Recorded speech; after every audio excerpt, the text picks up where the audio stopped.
Le cas de Barbara Bolick est l'un des cas de disparition en pleine nature les plus mystérieux. À 50 ans, elle vivait aux États-Unis dans le Montana et était une randonneuse aguerrie. Malheureusement, un jour qu'elle courait sur son sentier préféré avec un ami, elle va sembler disparaître comme ça, se volatiliser. En l'espace de quelques secondes, elle a disparu alors qu'elle était seulement quelques mètres devant son ami. Son cas va alors questionner les enquêteurs et même des années plus tard, on ne sait toujours pas ce qui lui est arrivé. Pour tout savoir sur la triste et très mystérieuse histoire de Barbara Bolick, lançons-nous maintenant dans la vidéo.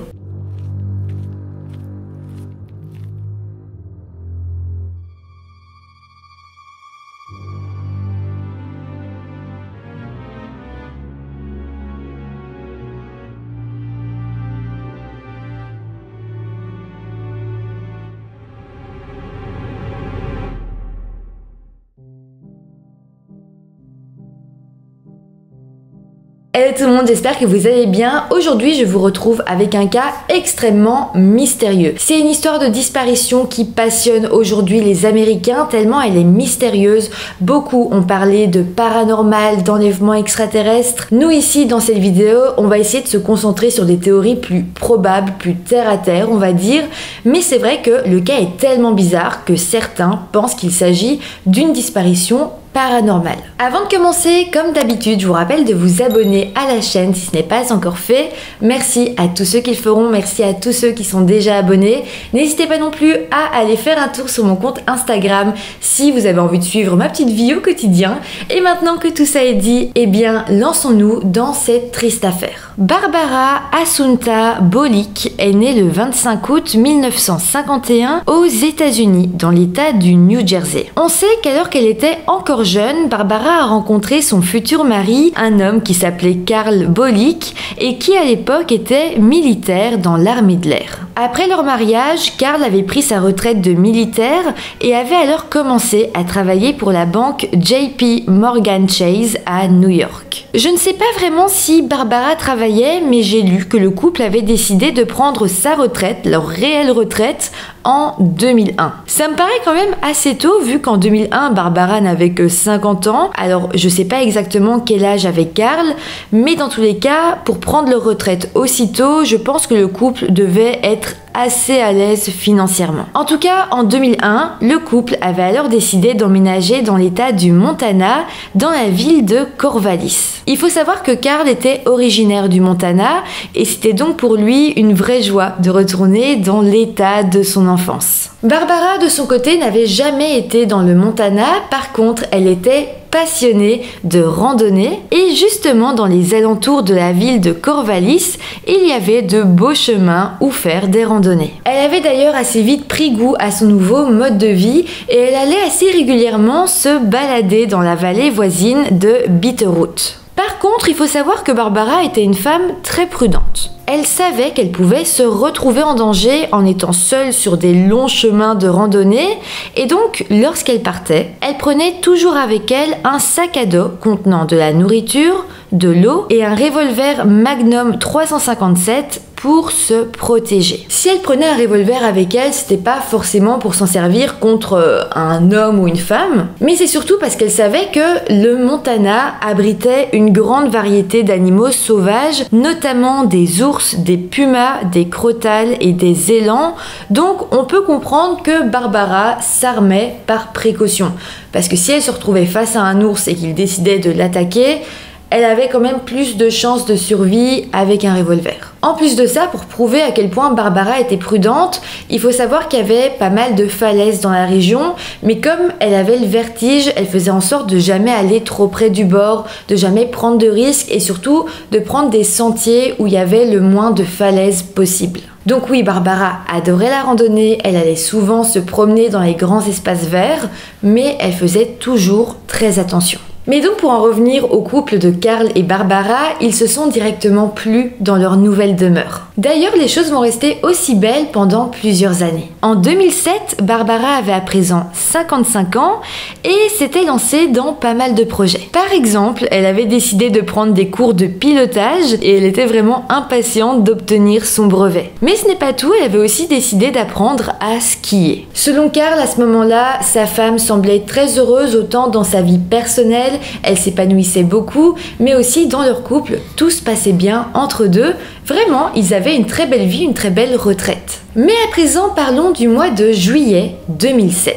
C'est à ce moment-là que la cousine de Carl, qui s'appelait Donna Bills, était venue leur rendre visite chez eux. Donna n'était pas venue seule, elle était venue accompagnée de son petit ami qui s'appelait Jim Remaker et qui avait 58 ans. Il faut savoir que Barbara était très heureuse de les recevoir et d'ailleurs elle était impatiente de les emmener avec elle en randonnée pour leur montrer les beaux paysages du Montana. Il faut également savoir que si elle était aussi heureuse de se faire accompagner en randonnée, c'est parce qu'avant, Carl, son mari, l'accompagnait très souvent. Malheureusement, il avait eu une crise cardiaque quelques années auparavant et depuis, il ne pouvait donc plus l'accompagner. Mais à présent, on se plonge dans la journée du 18 juillet 2017. Barbara, Donna et Jim avaient prévu d'aller marcher et courir ensemble sur le sentier préféré de Barbara qui s'appelait le sentier Bear Creek et qui était un sentier de difficulté moyenne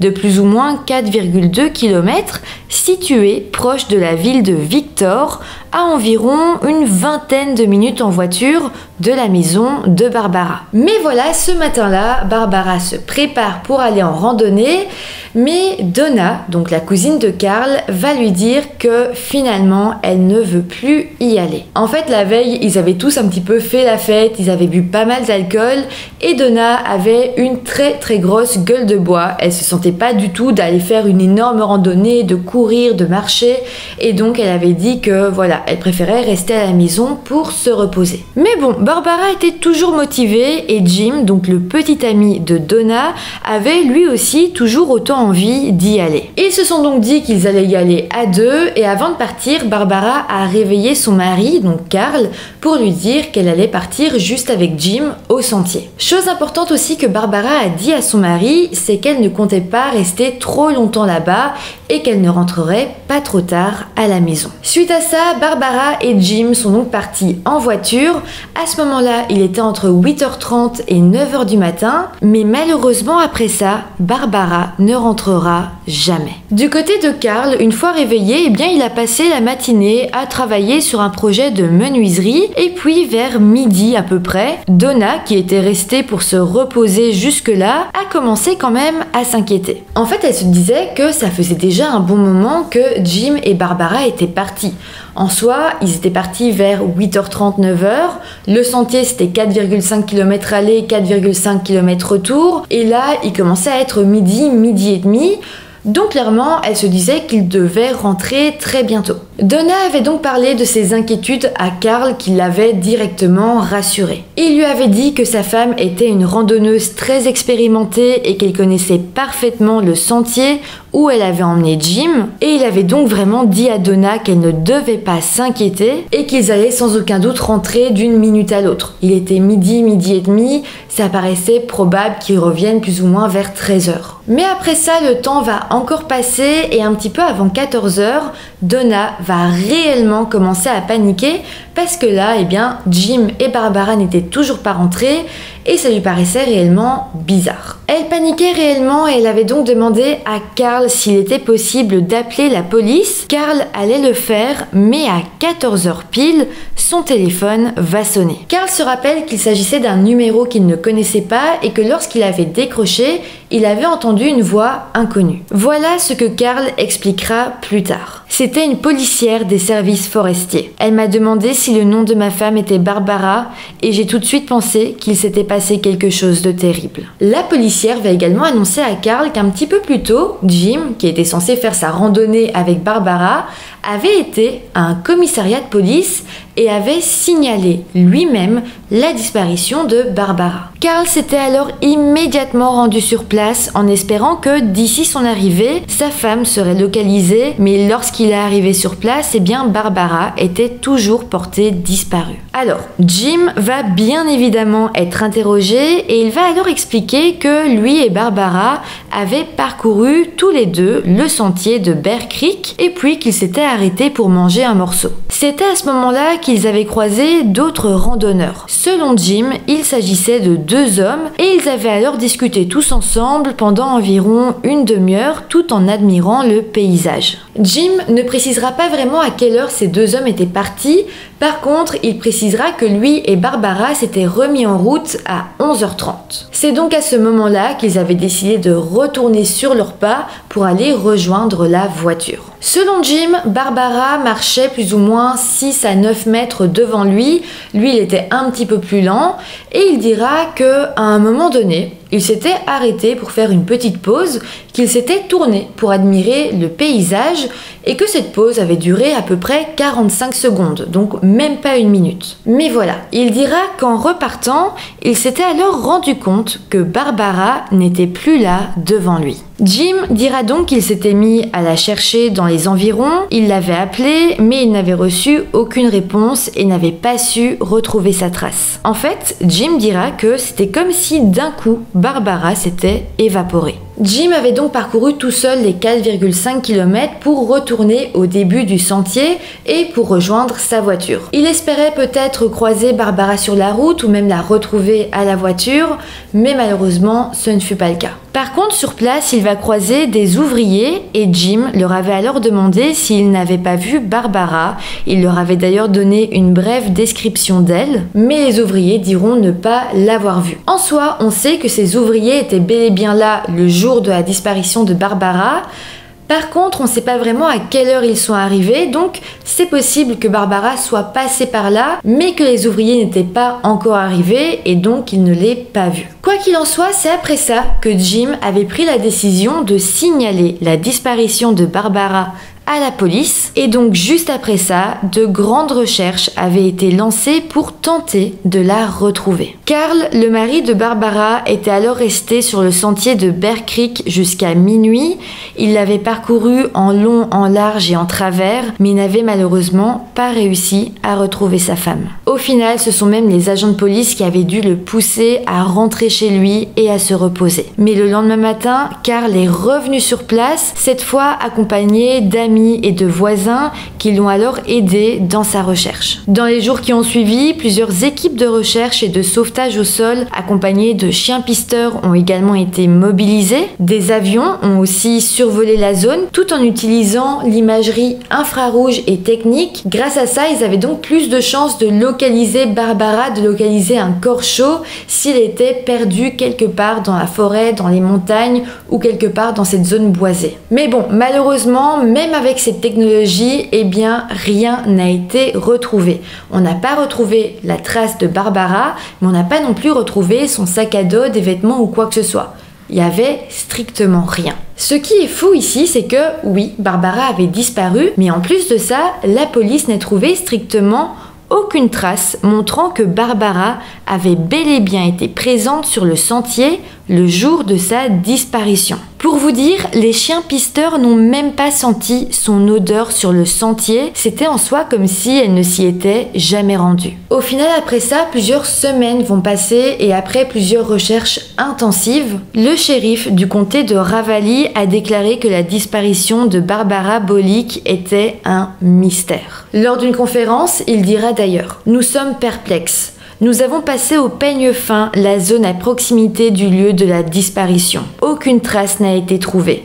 Nous aimerions vérifier, si nous le pouvons, que Barbara Bolick était bien sur la montagne ce jour-là. En tout cas, je pense qu'il faut quand même se dire une chose, c'est que Jim semblait tout de même assez bizarre dans cette histoire. De plus, il semblait quand même insister sur le fait qu'il avait rencontré deux hommes pendant la randonnée et il a précisé qu'ils avaient un chien et a même précisé quel genre de voiture ils auraient pu conduire. En soi, s'il insistait tellement sur ça, c'est que Jim laissait supposer que ces deux hommes auraient pu finalement faire du mal à Barbara. Alors, la police a bien évidemment tenté de localiser ces deux jeunes hommes, mais on ne savait même pas s'il s'agissait de locaux ou de vacanciers. Donc au final, à ce jour, ces deux personnes n'ont jamais été identifiées. Et en soi, mis à part le témoignage de Jim, on n'a même pas de réelles preuves que ces personnes sont réelles. Alors peut-être qu'à présent vous attendez à une suite, à une enquête plus poussée sur Jim, mais malheureusement par la suite, eh bien l'affaire va tout doucement tomber dans l'oubli. En soi, ça me paraît dingue qu'il n'y ait jamais eu de plus grandes investigations vis-à-vis de Jim, qui est clairement le suspect principal, mais comme l'affaire n'a pas vraiment attiré l'attention des médias, il y a eu moins de pression sur les épaules des enquêteurs, et au final, l'affaire a été classée. Évidemment, je vais pas vous laisser comme ça, il existe quand même pas mal de théories sur cette affaire. Comme je vous l'ai dit, on va rester sur des théories probables, des théories terre à terre. On va pas partir sur le paranormal, mais donc voilà, on va essayer de décortiquer certaines de ces possibilités. La première hypothèse est celle de l'acte criminel. Bon, si on récapitule, Jim était la dernière personne à avoir vu Barbara en vie. On se dit donc qu'il aurait pu s'en prendre à elle et cacher son corps dans la montagne. Si c'est le cas, il est donc fort possible que le corps ne soit jamais retrouvé, tellement il y avait de grands espaces verts et montagneux dans la région. D'ailleurs, une chose très importante à savoir, c'est que Barbara, comme je vous l'ai dit, partait toujours avec son sac à dos, et dans son sac à dos, elle avait donc un revolver. Est-ce que ce revolver aurait pu être utilisé pour la tuer?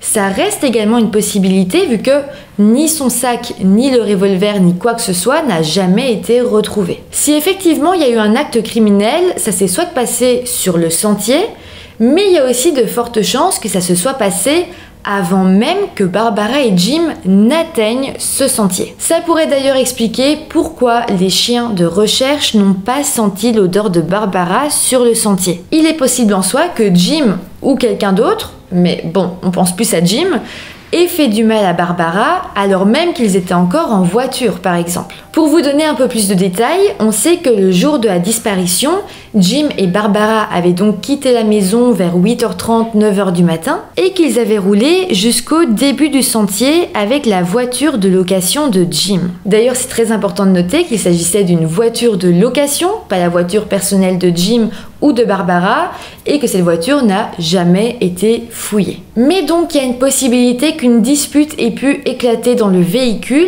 et que Jim ait fait du mal à Barbara. Si c'est le cas, Barbara aurait donc pu décéder avant même d'atteindre le sentier. Ça voudrait donc dire qu'entre 9h du matin, plus ou moins le moment où ils ont fait le trajet en voiture, et 11h30, le moment où Jim a été au commissariat signaler la disparition de Barbara, eh bien Jim aurait pu cacher le corps et se débarrasser de toutes les preuves. En plus de ça, Jim aurait pu pendant cette période imaginer une histoire à raconter à la police. Il aurait donc pu imaginer toute cette histoire de randonnée, de rencontre avec les deux hommes et de subite disparition alors qu'il était à peine 10 mètres derrière Barbara. Donc c'est vrai que sous cet angle, Jim pourrait paraître assez suspect. Mais c'est vrai que d'un autre côté, il avait énormément coopéré avec les forces de l'ordre dès le début et il s'était même porté volontaire pour passer le test du polygraphe, c'est-à-dire le détecteur de mensonges, même si au final ça n'a jamais été fait. En fin de compte, les détectives avaient même retiré Jim de la liste des suspects, mais bon,